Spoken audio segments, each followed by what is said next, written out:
très rapidement une overview, un panorama de la situation en Europe en ce moment. Donc, comme vous savez, la criminalisation des clients en France, ça a eu lieu dans un contexte où de plus en plus de pays choisissent le modèle suédois. Donc le modèle suédois a été implémenté en 1999 en Suède, puis en Norvège, en Islande. Et plus récemment, ça a été aussi implémenté en Serbie, en Lituanie, en Irlande du Nord, il y a quelques mois en République d'Irlande aussi.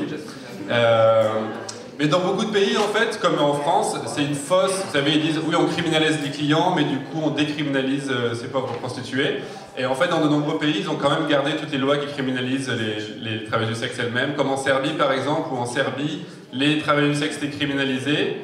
Ils ont dit oui, c'était quand même pas très féministe tout ça, du coup, il faudrait aussi criminaliser les clients. Donc, ils ont criminalisé tout le monde. Donc, c'est très bien. Comment est-ce que dans ta pratique, dans la pratique de ceux qui sont assistants sexuels, vous intégrez les fauteuils roulants, les machines, comment en pratique? Est-ce que c'est sexuel?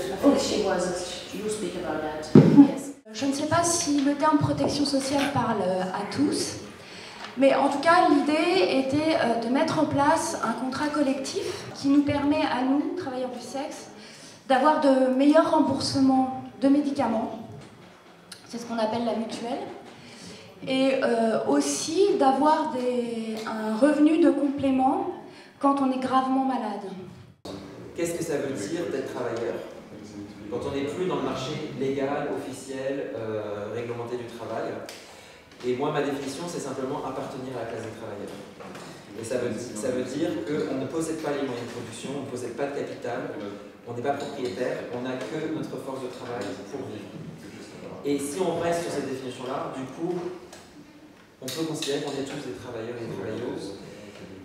Et ce que j'aime dans le mot union en anglais, c'est qu'il s'agit d'une union de personnes, une union de travailleurs. Et pour moi, en fait, un syndicat, c'est aussi simplement ça, c'est simplement un regroupement de travailleurs. Et après, c'est à nous de nous autodéfinir, et finalement, on n'a peut-être pas besoin des autres syndicats, on n'a pas besoin des autres mouvements politiques pour nous dire si on est légitime ou pas à s'appeler en tant que syndicat. On n'a pas besoin de se justifier, on l'est parce qu'on sait qu'on est des travailleurs et on sait qu'on a un syndicat.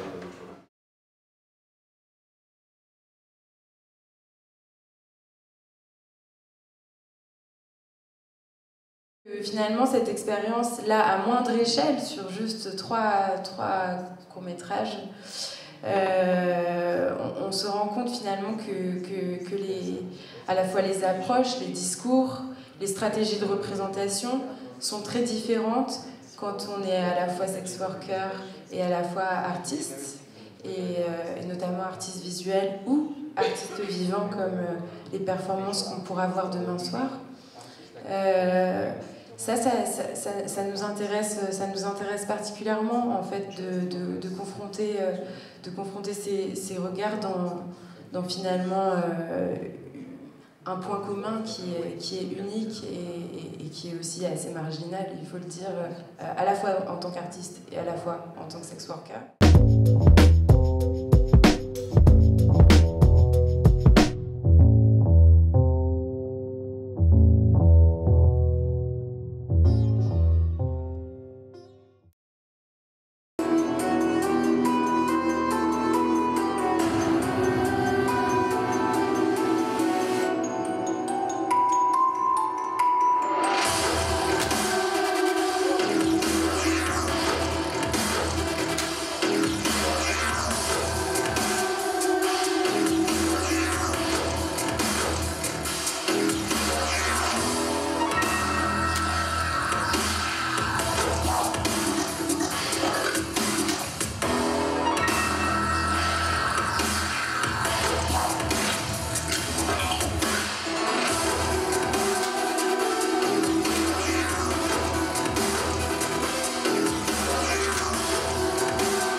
There is no God, choose your master. Je décidai que oui, je revenais, mais cette fois-ci, Luc serait trans et Luc travaillerait en tant que trans. Point. Thank you so much for your kind interest about us and about our sex workers' lives. We listened with much attention your description about our genitals, our bodies, and our activities. We are very grateful that you give us a voice. Thanks for inviting us to speak. Attention, this is a trigger warning.